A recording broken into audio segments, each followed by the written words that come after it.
case, we should probably have defended the Shevardino redoubt,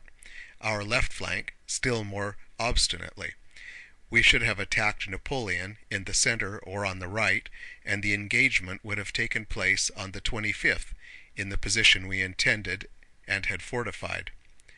But as the attack on our left flank took place in the evening after the retreat of our rear guard, that is, immediately after the fight at Gridneva,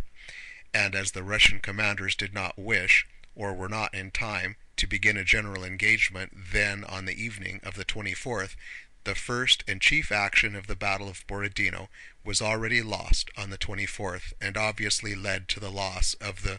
one fought on the 26th. After the loss of the Shevardino redoubt,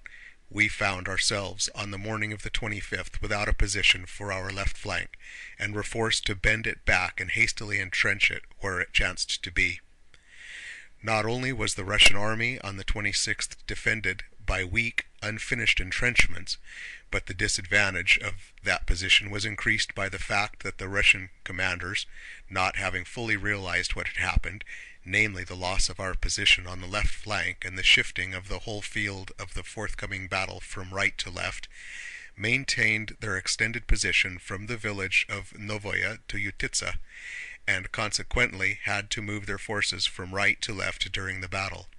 So it happened that throughout the whole battle the Russians opposed the entire French army launched against our left flank with but half as many men. Poniatowski's action against the Utitsa and Uvarov's on the right flank against the French were actions distinct from the main course of the battle. So the Battle of Borodino did not take place at all, as, in an effort to conceal our commander's mistakes even at the cost of diminishing the glory due to the Russian army and people, it has been described.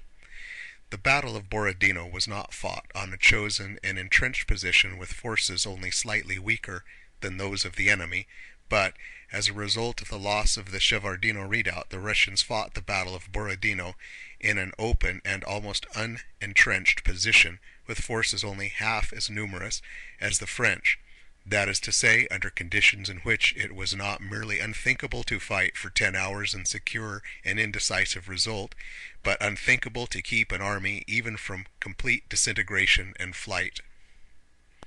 End of chapter 19. Recording by David Ream in Sacramento, California, January 19th, 2009.